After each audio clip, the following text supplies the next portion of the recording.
A escola pode e tem capacidade para a formação de líderes? Precisamos todos saber sobre gestão? A educação pode nos ajudar nesses dilemas? É sobre isso que nós vamos conversar agora com a psicóloga Juliane Camargos. Juliane também é especialista em gestão da atenção à saúde pela Fundação Dom Cabral, especialista em governança clínica pela Faculdade Unimed, psicóloga clínica com mais de 15 anos de atuação, foi gestora em saúde pública por mais de 10 anos e cofundadora da empresa de consultoria Inspira Ser. Atualmente, ela é a gerente executiva do Instituto Euler Borja de Ensino e Pesquisa, que é um braço educacional do Hospital Evangélico de Belo Horizonte. Então começa agora o programa da Juliane Camargos, que eu gostaria primeiramente de agradecer a disposição que ela tem de falar com a gente aqui no programa Educação para Todos, aqui na 106,7. Boa tarde, professora. Boa tarde, professor Luiz. Boa tarde a todos os ouvintes. É um enorme prazer poder participar do programa de vocês e trazer um conteúdo que seja, que possa ser relevante para a comunidade. Olha, eu estou muito interessado em saber essa pergunta que não quer calar, né? Um líder se aprende ou um líder é somente um líder nato? Então, professor Luiz, essa é uma pergunta muito importante, porque a gente costuma dizer, você nasce líder, né? É. Mas nós também podemos nos tornar. E essa pergunta, além de ser importante no quesito de entender que podemos aprender as habilidades e características de liderança, é preciso que a gente entenda que ser líder não tem a ver só com o exercício de um cargo ou função, né? A liderança, ela é além disso. É um conjunto de habilidades e comportamentos que nos apoiam nas adversidades e na vida, seja no lidar com as pessoas, lidar com problemas, lidar com as emoções. Então, a resposta é essa. Nós podemos sim aprender e devemos, porque todos nós devemos desenvolver a liderança da própria vida. Entendi, professora. Nós pensando aí sobre essa liderança, né? E a gente, ao longo dos anos, nós percebemos que não é só, como a senhora mesmo disse, que não é só no ambiente corporativo, nas relações de trabalho, nas relações profissionais, que a gente exerce a liderança. A gente exerce a liderança num grupo social, num grupo religioso, em relação de amigos e tudo mais. Essa liderança, ela pode ser aprendida no contexto escolar também, professora? Também, professor Luiz. Na verdade, a gente aprende a liderança em todas as relações, né? Na verdade, nós somos convidados a desenvolver características de liderança em todas as relações, por isso que a gente precisa sempre estar atento. Por exemplo, uma característica de uma liderança é uma boa comunicação, uma comunicação assertiva, e comunicação não é só o que eu falo, é o que o outro também entende. Então, quando eu estou atenta a essa característica e desenvolvo, eu consigo transmitir de forma mais clara e objetiva a minha comunicação. O tempo todo nós tomamos decisões e é também uma habilidade da liderança essa análise crítica para tomar decisões mais eficazes e mais assertivas, resolução de problemas e conflitos, né? Quantos conflitos a gente vivencia que não estão só no ambiente corporativo e que a gente passa na nossa vida, e se a gente desenvolve essa habilidade, a gente tem a capacidade de tomar um posicionamento mais positivo. Também a inteligência emocional com o autoconhecimento é uma característica muito relevante da liderança, que é esse autoconhecimento. Quanto mais eu me conheço, mais eu consigo cuidar do que é meu sem transferir para o outro, e isso eu também me permito ter relações mais eficazes e positivas. E isso a gente pode aprender também no ambiente escolar. Hoje as escolas têm trazido essa discussão, né? Principalmente com essa questão de desenvolvimento de habilidades socioemocionais. Professora, a senhora falou aí da capacidade da comunicação assertiva, né? Primeiramente, dentre as outras coisas que a senhora disse. Então vamos atacar aí a comunicação assertiva, né? O que seria realmente uma comunicação assertiva? Vamos trazer aqui o conceito para a nossa audiência. O que seria a comunicação assertiva? Tá, vamos sim. Então, comunicação, ela não é só o que eu falo, né? Porque existe a comunicação verbal e a não verbal. Sim. Então, uma comunicação assertiva é quando eu consigo traduzir em uma comunicação a mensagem que eu quero transmitir. Então, comunicação assertiva é justamente eu tentar garantir de uma forma mais clara e objetiva a mensagem que eu quero que o outro entenda sem muita interferência. Aí tem vários aspectos, né? Tem algumas discussões da questão da comunicação não violenta, porque a gente acaba usando algumas formas de comunicação que induzam um recebimento dessa mensagem de uma forma mais resistente. Mas a comunicação assertiva é eu conseguir conectar de forma coerente, congruente, o meu comportamento com a mensagem. Entendi, professor. Então quer dizer que a comunicação assertiva, ela está relacionada na capacidade de falar, mas também na capacidade de fazer que o outro entenda o que eu quero dizer, é isso? Isso, porque a gente não garante que o outro vai escutar, mas a gente consegue garantir o que a gente vai expressar, né, professor Luiz? Então, assim, quanto mais claro e mais objetivo for a nossa comunicação, mais a gente consegue contribuir para que essa mensagem emitida seja entendida pelo receptor da mesma forma. Então a comunicação, ela também está ligada aí na variação linguística, né? Com relação à variação diamésica, diastrática, conforme o meio que a pessoa vive, como o extrato social que ela vive, né? De acordo com a escolaridade que a pessoa tem, de acordo com o vocabulário que ela tem, né? Ou dentro de um contexto profissional. Quer dizer, a pessoa para uma liderança, ela tem que saber com quem ela está falando e qual é o vocabulário, aquele linguajar próprio daquela comunidade para poder saber usar a linguagem como um meio, um instrumento para fazer com que o outro também entenda. É isso? Exatamente. Nós tivemos uma recente experiência que foi muito exitosa, que foi o Bruno Mars, né? O cantor. Bruno Mars. Isso, ele fez todo um estudo do nosso país e conseguiu se comunicar com o público, onde permitiu uma melhor experiência, né, ali no show dele. Eu acho que isso foi um exemplo que está muito na mídia agora, que traduz isso tudo que você está dizendo, professor Luiz. É a gente saber que o que a gente comunica, que não é somente verbal, tem um não verbal, diz muito. Até o jeito que você veste, isso interfere na forma que você vai ser entendido. Como a senhora mesmo está falando da comunicação não verbal, né? A gente pode lembrar aqui de uma obra muito interessante, que é O Corpo Fala, né? Que é um livro que é um clássico de Pierre Wells e Roland, eu não sei falar o nome. Isso, é isso mesmo, né?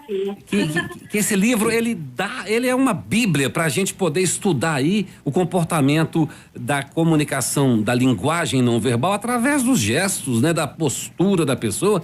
E como a senhora falou também, até a postura, a forma como que a pessoa está conversando, né? Para ela se comunicar através de gestos, posturas e enfim, com a vestimenta também, isso conta também na hora de você vender o seu produto, não é verdade?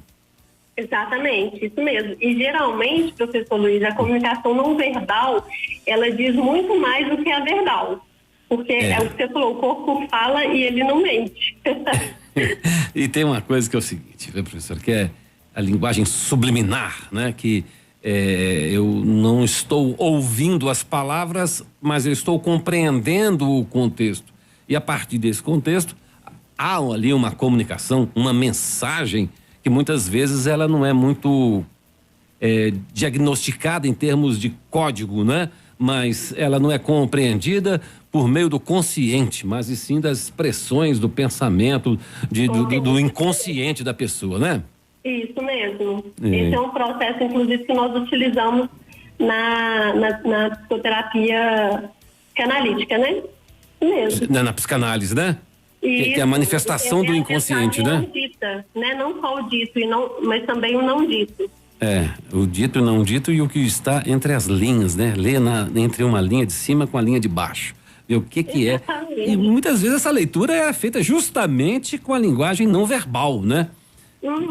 Interessante.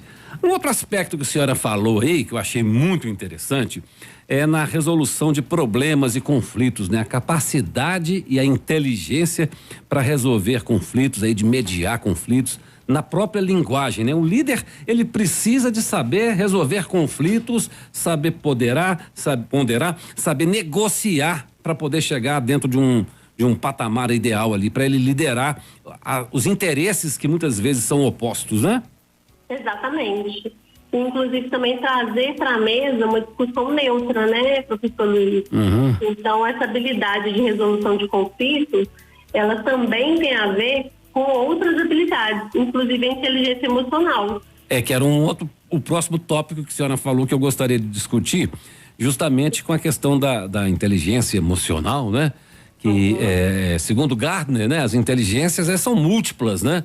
E nós temos vários tipos de inteligência, e uma delas é a inteligência emocional. É você trabalhar com o fígado do outro, né?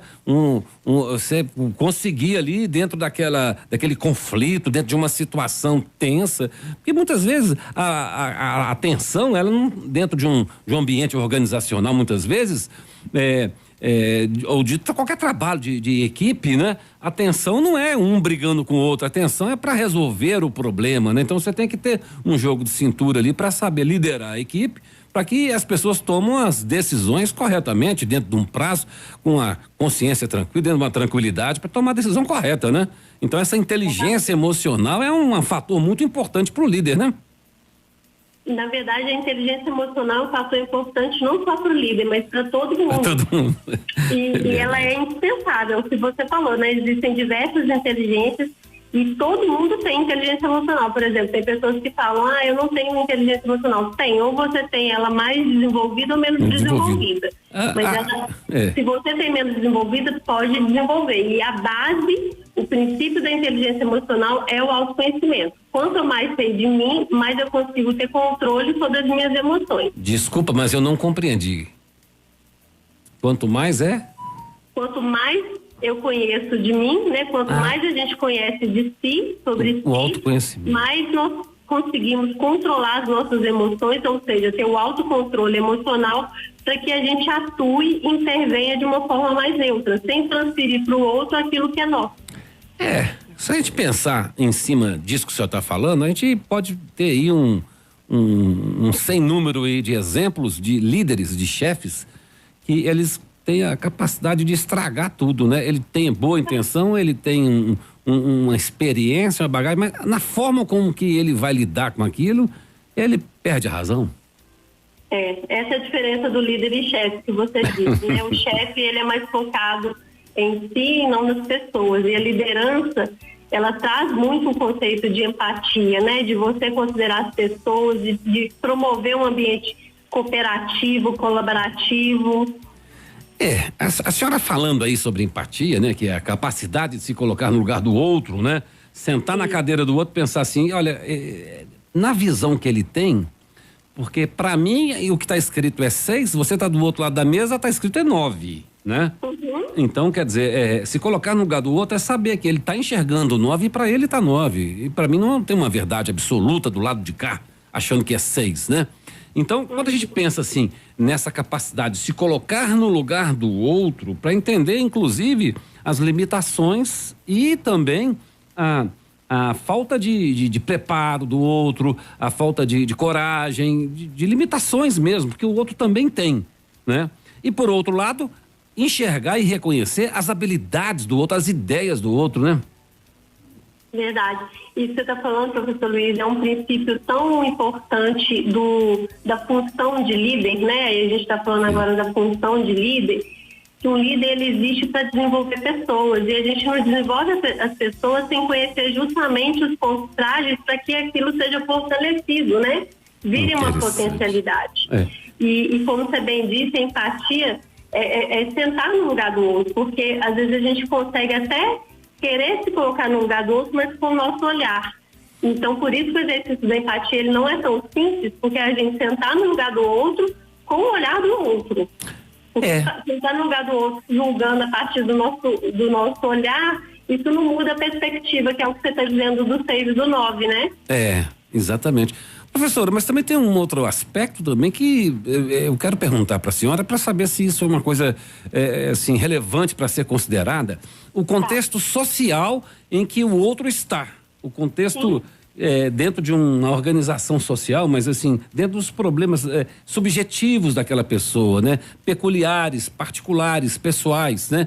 Hoje você não está bem, hoje você está com um problema, você está com um parente internado no hospital, você está com um problema grave para resolver e você precisa do trabalho e agora nesse momento você não está conseguindo concentrar, né? Então o líder, ele tem que ter esse feeling de observar essa circunstância, vamos dizer assim, social e transitória daquele momento e ter um pouquinho de parcimônia, quer dizer, ter um pouquinho ali de solidariedade com aquela pessoa para compreender, para colocar a pessoa no lugar certinho, botar um pouco de água com açúcar e conseguir levar o trabalho para frente, não é isso?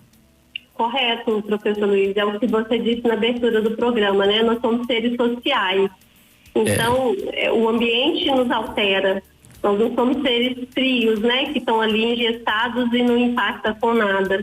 Então, perfeita a sua colocação, isso mesmo. Somos produtos do meio em que a gente vive, né? A gente se constrói socialmente, né? Isso, exatamente. A nossa visão de mundo, ela é resultado das nossas vivências, da nossa experiência. Então, se você pode pegar irmãos, que são de pai e mãe, né? Mesmos irmãos, e ter visões de mundo completamente diferentes, porque a experiência foi diferente. Como a senhora falou aí na psicanálise, né? A constituição do sujeito, ele se dá através do meio que ele vive também, né? A relação com o outro, isso mesmo. Que seja a relação familiar, com os amiguinhos ali da infância, da primeira infância, segunda infância, terceira infância, até a pessoa chegar a se constituir como sujeito dentro de um ambiente que ele tem que comunicar, né? Um bebê recém-nascido, ele já sabe comunicar, né? Sim. Não é uma linguagem verbal, mas ele comunica, né? Então, a gente tem que treinar isso desde pequeno. E a senhora falou aí sobre a aprendizagem no ambiente escolar, né? Vamos falar um pouquinho da escola participando da educação e formação de liderança. Isso. O que a gente, como a gente estava dizendo, liderança, ela não é um cargo, né? Então, ela é uma atitude diante da vida. Uma habilidade, professora. Então, as escolas, elas desempenham um papel fundamental na formação do sujeito, não só na educação acadêmica, mas também no desenvolvimento enquanto pessoa, enquanto social. Então, as escolas, elas podem e devem contribuir também para a formação dessas características de liderança nos alunos. Hoje a gente já vê algumas escolas adotando algumas estratégias de abordagem, como a educação socioemocional, né, que integra programas que visam esse fortalecimento, esse desenvolvimento da inteligência emocional, da empatia, da autorregulação, da solução de problemas e conflitos. A própria aprendizagem cooperativa, onde faz um processo de construção do saber, né? As escolas hoje trabalham muito com metodologias ativas que contribuem também para essa aprendizagem cooperativa e colaborativa, ou seja, eu não estou sozinho no mundo, eu estou junto com o outro, então nós coletivamente podemos construir saberes e respostas mais assertivas. Na própria questão de promover projetos comunitários, onde a gente se insere de uma forma no meio que a gente vive, não fica numa bolha, né?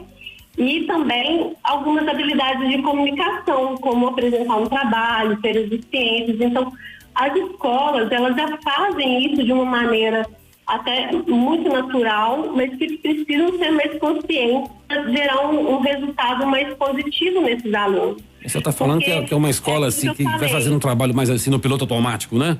Isso, é uma coisa com sentido, né? Algumas escolas, elas já têm começado a ter mais críticas sobre esses processos, mas estão mais no âmbito particular. As escolas públicas, elas têm feito movimentos, mas ainda muito discreto, e a gente precisa que isso seja consciente para que o sentido, o objetivo daquele processo, daquela metodologia seja alcançado e o aluno saia dali preparado para a vida. Né? Eu falo muito isso com meus filhos, você está na escola para também te ajudar a preparar para a vida. Tá certo. Agora, a escuta qualificada, ela exerce um papel importante aí na formação e na educação da liderança, não? Sim, na verdade, essa escuta qualificada, eu acho que ela é um princípio para a gente construir um atendimento, uma resposta para qualquer demanda de forma válida, né, professor Luiz? Se eu não escuto de fato o outro, eu também posso entregar algo que o outro não quer. Se a gente considerar que uma porção, uma parcela muito grande dos conflitos que nós vivemos hoje, seja nas relações interpessoais, nas relações profissionais, enfim, nas relações de negócios, né? Ele se dá por uma falta de uma compreensão da comunicação, de não escutar a demanda do outro, né? E quando a gente fala da linguagem da comunicação não violenta, ela tá contemplando essa capacidade da escola ser um protagonista na educação e na formação de uma liderança? Sim, como você disse, assim, essa escuta, entender o que a gente precisa fazer para contribuir para aquele ambiente é uma base necessária. Você citou comunicação violenta nas escolas, o princípio da comunicação não violenta, ou melhor, da comunicação violenta, é uma demanda não atendida. Então, lembra que a gente falou que comunicação não é só o que eu digo, mas o que você entende? Então, se eu não presto atenção, se eu não tenho essa escuta qualificada da demanda do outro, eu não vou atender. Então, vai ter uma frustração e aquilo ali vai gerar gatilhos que vem a comunicação violenta, né? E quando a gente fala de comunicação violenta, a gente não está falando literalmente de violência física, mas pode ser uma ironia, um apelido. Bullying, né? Na escola, né, professora? Exatamente. Então, é essencial mesmo esse olhar atento, além dessa escuta qualificada e ativa, esse olhar atento das escolas para o contexto, né? Nós estamos em constante mudança o tempo todo na sociedade. Então, até a forma, como você bem disse, a forma que a gente se expressa precisa também mudar. Então, a gente precisa aprender a falar a linguagem desses alunos para que a gente consiga alcançá-los. Então, no ambiente escolar, né, os educadores devem estar atentos aí a essa comunicação violenta, que no caso seria um sintoma de algum problema lá de trás, né, professora? De uma demanda não atendida, exatamente, é o princípio. Toda comunicação violenta, ela nasce de uma demanda não atendida. Bom, agora, a gente partindo para um outro entendimento mais psicanalítico, talvez, e a senhora que vai nos ensinar, com relação a essa forma que a pessoa tem um convívio numa sociedade que vivemos hoje bastante acelerada, bastante dinâmica, né? Isso faz com que as pessoas tenham pouca paciência. E essa paciência está relacionada justamente com a capacidade de escutar o outro, né? Com a capacidade de perceber o todo, né? Então a senhora acha que a gente tem que pensar nesse aspecto de estar fazendo 1000 coisas ao mesmo tempo, ou seja, está num ritmo muito acelerado, capaz de interferir na liderança? Assim, aí você está falando de foco, né? O foco, ele é extremamente necessário porque a gente alcance sucesso em alguma atividade ou meta. Já é comprovado que o foco, ele te ajuda, inclusive, a acalmar ou a potencializar algum desconforto até emocional. Um desconforto? Potencializar um desconforto? É um desconforto emocional, por exemplo, mal-estar. Quanto mais você foca naquilo que te gera mal-estar, mais aquilo ganha proporção e mais aquilo vai intensificando. Então, o foco, achei muito bacana você tocar nesse ponto, porque o foco, ele é uma estratégia excelente para autocontrole. Aquilo que a gente foca é o que vai ganhando importância. Então, o líder, ele precisa saber no que ele vai focar para ver se ele vai conseguir ou não contribuir para o desenvolvimento do seu time. Por exemplo, um líder, né? No caso a gente falando do líder função. Um líder que só foca em resultados e esquece das pessoas, provavelmente ele não vai alcançar o objetivo dele, que é o resultado. Por isso que é importante a gente saber que um líder, ele está ali com o papel de gerir pessoas. A gente usa muito a relação com da orquestra, né? Então, você está ali orquestrando. Se você não focar nas pessoas, a música não sai. É um maestro, né? Um maestro, exatamente. Então, um líder, se ele foca no lugar errado, ele perde o som da música, perde o som da banda e o resultado que ele almeja não é alcançado.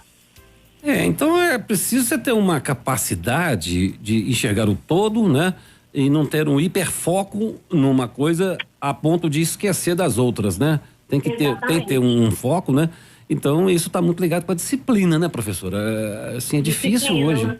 A gente Exatamente. Essa semana mesmo eu estava falando sobre isso. O quanto que o desenvolvimento pessoal, ele é totalmente conectado com disciplina. Porque a disciplina, ela nos ajuda a fazer o que é preciso. Muitas vezes a gente vem com um discurso, né? Eu não quero, mas a gente precisa, então são coisas diferentes. E a disciplina é o que nos ajuda a manter esse foco.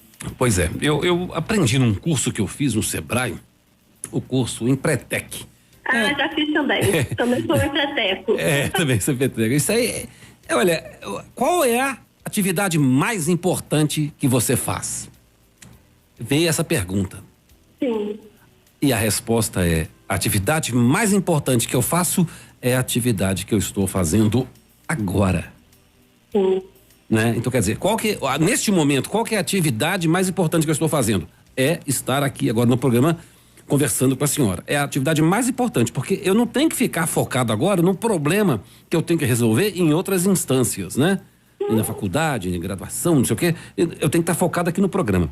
Agora, eu não posso esquecer, mas só que eu tenho que ter a disciplina de compreender o que eu estou fazendo agora, eu tenho que estar concentrado naquilo. E a concentração, que é o foco, eu estou jogando luz em cima de uma questão, ou seja, eu estou aqui atento no programa, atento a várias questões ao mesmo tempo ligadas ao programa. Agora, quando eu terminar essa atividade, é que eu vou passar para a próxima atividade e lá eu vou me organizar. Então, um aspecto importante é a disciplina mesmo, né, professora? Verdade.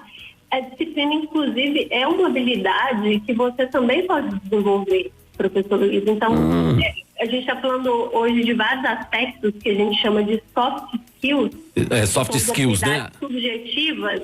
As competências, né, professora? Mais importantes no nosso mundo atual do que até um diploma. Claro que o diploma é importante também. Necessário, né? Mas hoje no mundo do mercado, professor Luiz, 80% das demissões são por ausência ou fragilidade de soft skills, dessas habilidades que a gente está falando. Pessoas com um currículo esplendoroso não conseguem manter uma colocação porque não têm essas habilidades. Então não adianta contratar uma pessoa com um currículo maravilhoso e não consegue interagir com as pessoas que trabalham, ou que não consegue se comunicar, ou que sob pressão não consegue ter autocontrole. Então, a nossa discussão hoje, ela é tão necessária, porque a gente até sabe disso internamente, mas na prática a gente acaba esquecendo um pouco disso. E hoje, dentro do Instituto Euler Borges, né, do Hospital Evangélico, o Major, a gente tenta focar nisso também, nessa soft skills. Então, o que você está trazendo é muito importante. Concentração dos soft skills. As competências, né?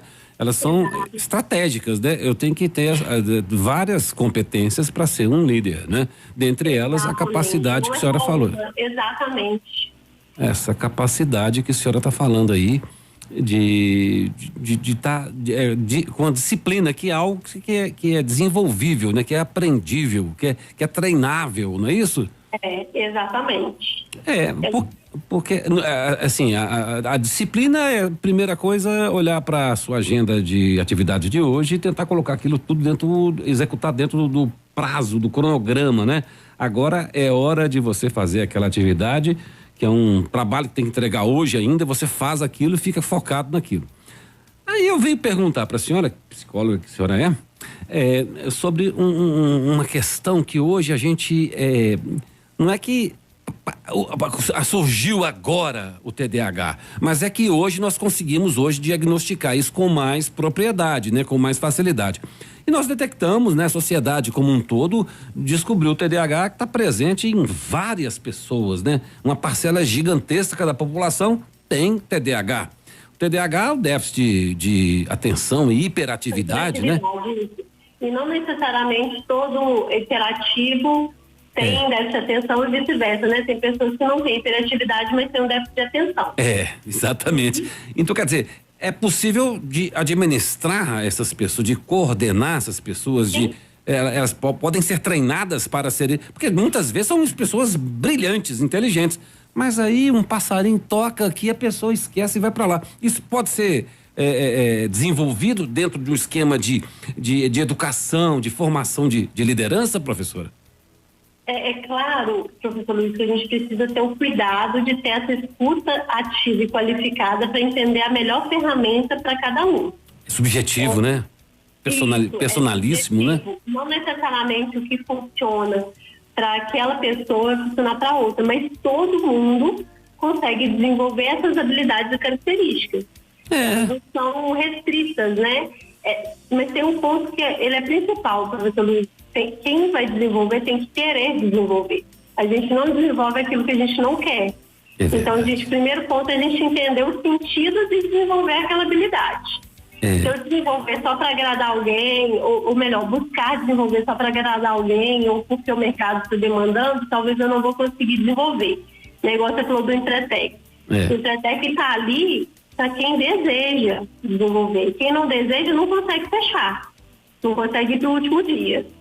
Entendi. Então, isso é importante. Mas, sim, a resposta para a sua pergunta, sim, todo mundo consegue desenvolver.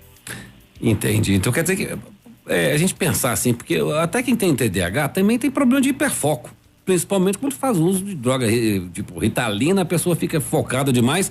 E aí, aquilo que a senhora falou, a pessoa está focada demais, ela esquece do resto e o mundo cai lá fora, né?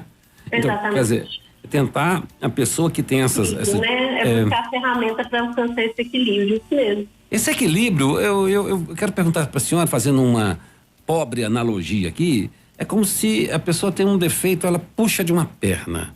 Aí ela sabe que ela tem essa dificuldade, então ela tenta colocar um cálcio daqui, tenta controlar melhor a respiração e a postura para que o andar dela seja um andar mais fácil para ela, mais desenvolto. Seria mais ou menos isso, você aprender a conviver, né? Um líder, ele precisa de saber conviver com os potenciais, com as competências que ele tem, com os soft skills, mas também administrar as limitações que ele tem, professora?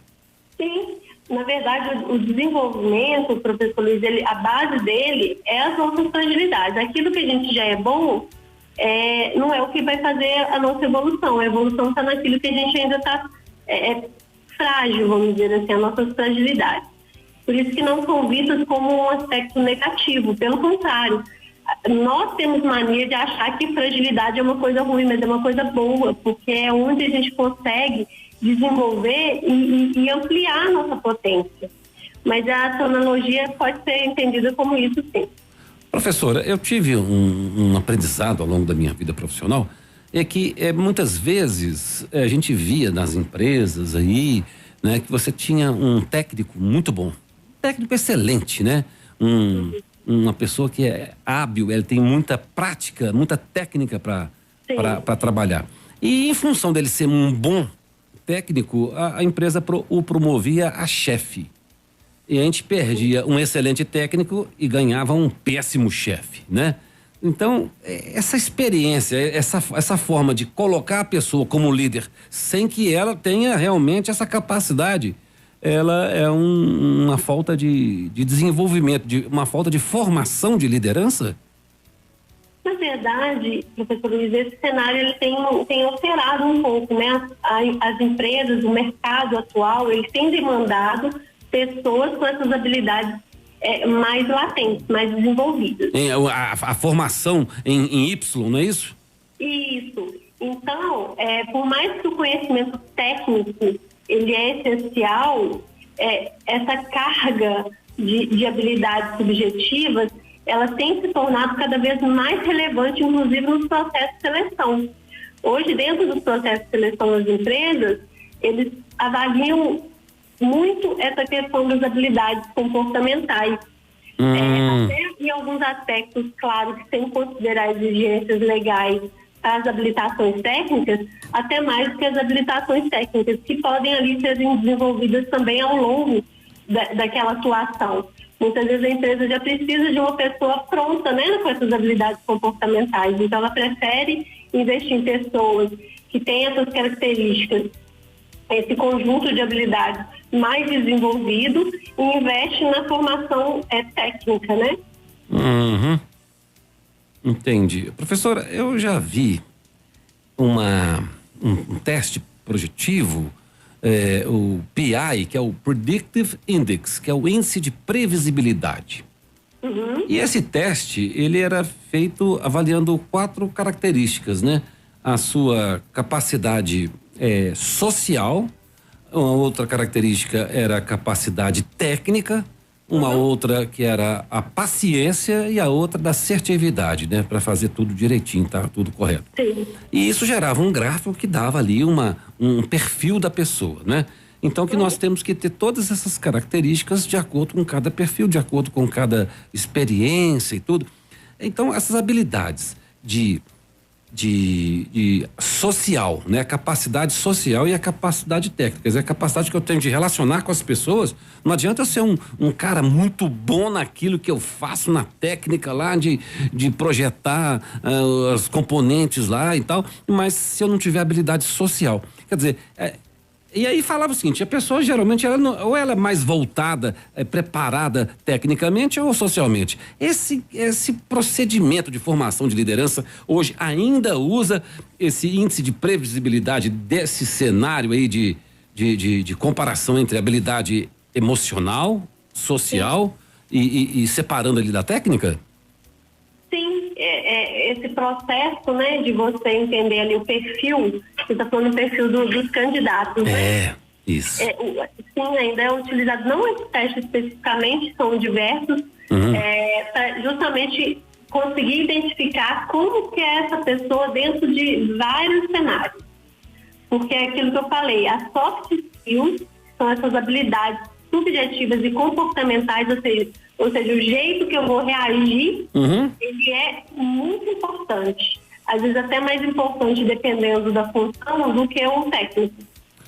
Porque o líder, ele não precisa às vezes, ter aquele domínio técnico tão grande quanto o técnico dele. Ele tem que ter outras habilidades que são complementares, né? Se ele souber gerir pessoas, ele vai conseguir fazer com que o time dele alcance a meta e o resultado esperado pela empresa, né? Pela organização. Exatamente. E a escola pode contribuir para essa formação quando nós estamos falando em cursos tecnológicos, cursos de formação técnica, né? Como que um educador ele pode desenvolver mais esses conceitos e colocá-los em prática no ambiente escolar? Então, como a gente disse, com algumas atividades, desde que seja uma coisa consciente para que ele realmente traga a discussão para o nível da consciência e do aprendizagem, do aprendizado, né? E eu acho que, para além disso, professor Luiz, a gente precisa também ajudar e incentivar os nossos alunos e também os colaboradores do ambiente organizacional a desenvolver a mentalidade de aprendizagem por toda a vida. Né? Hoje a gente fala muito dessa aprendizagem ao longo da vida, ou seja, é um eterno aluno. É entender que eu não estou aprendendo só quando eu estou fazendo a escola regular. Eu também preciso buscar conhecimento. E essa aprendizagem, ele não é também só dentro de uma escola formal. Ele também é diante daquilo que eu busco dentro do meu contexto para evolução. Então, às vezes, é através de cursos, de livros, onde os jovens têm os vários sistemas representacionais, que são as formas que nós aprendemos, que tem auditiva, visual e sinestésica. Então, tem os filmes, as séries, que também têm praticado essa transmissão de conhecimento. Então, eu acho que o ponto principal é a gente mudar a mentalidade, né? Eu tenho filhos e eu tenho a experiência prévia. Meus filhos, eles acham que tem que estudar só no ambiente escolar. Então, eu tento trazer também essa mudança de mentalidade para a aprendizagem ao longo da vida. O tempo inteiro eu estou aprendendo. Eu estou aqui conversando com você e aprendendo um monte de coisa com você. Então, a gente tem que ter essa mente aberta, essa mentalidade com esse foco de aprendizagem contínua. Bom, a senhora, como gestora do Instituto Euler Borja, que é do Hospital Evangélico, né? Instituto Euler Borja. Eu não ouvi, professor Luiz, desculpa. A senhora, como gestora do Instituto Euler Borja de Ensino e Pesquisa do Hospital Evangélico, que é aqui coladinho na Serra, Um meu forte abraço para a Mônica Borja, para o Major Borja. Pessoal, ela é ótima. Esse pessoal maravilhoso aí, prestando um grande trabalho aí para as pessoas aí no Hospital Evangélico, né? Nós, é tudo pertinho aqui da rádio, bem colado aqui na Serra, né? Você vivenciou aí a pandemia, né? Nós precisamos de formar mais líderes na área de saúde, professora? Então, a pandemia, ela veio para mostrar um monte de mazelas e de fragilidades no âmbito da saúde. Sim. Sabe, professor Luiz? É claro que essa formação técnica, ela é essencial o tempo inteiro. Porque um dos pontos que a pandemia trouxe e evidenciou é que o nosso sistema de saúde, ele precisa ser mais robusto e precisa de mais profissionais tecnicamente qualificados. Eu também atuei na linha de frente da Covid no primeiro ano, e como psicóloga, né, eu sou psicóloga de formação, eu me senti convocada a essa batalha, fui atender a linha de frente no CTI do Covid, e assim, vários aspectos precisam ser considerados. Tanto a formação de novos profissionais, quanto a potencialização dos profissionais atuais. Não só no quesito técnico, que a gente pensa muito na área técnica quando fala em saúde, mas também nos aspectos socioemocionais desses profissionais. Né? Tinha um dia que eu chegava em casa arrasada, eu estava ali o tempo todo dando um apoio para os profissionais que estavam atuando ali, e eu esqueci um pouco da minha emoção. Então, quando eu chegava em casa, eu conseguia, com o acolhimento do meu marido, transbordar essa emoção. Então, a gente precisa, sim, sempre continuamente formar mais profissionais na área de saúde, apesar da tendência mercadológica não estar direcionando para as principais áreas com maiores ampliações nos próximos anos, que é mais na área da tecnologia, né, inteligência artificial. Mas nós estamos falando de um cenário onde nós estamos com uma população cada vez mais envelhecida. Então, a demanda para o serviço de saúde, que no nosso país ela é um sistema único e na sua maioria é assistência pública, precisa sim dessa maior formação de profissionais da área de saúde. Entendi, né? Agora, o Instituto Euler Borja, ele oferece algum curso e se oferece para quem que é esse curso? Então, o Instituto Euler Borja, do Hospital Evangélico, ele existe desde 2018, professor Luiz. Ele começou com oferta de especializações, que são as residências na área de saúde. Residência médica, né? Isso, nós temos 10 especialidades desde 2018.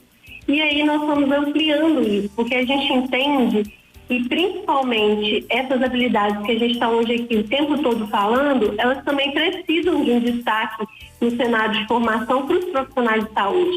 Então, nosso foco principal são os profissionais de saúde nos nossos cursos, e a gente oferece também cursos de habilidades sociocomportamentais, como você disse,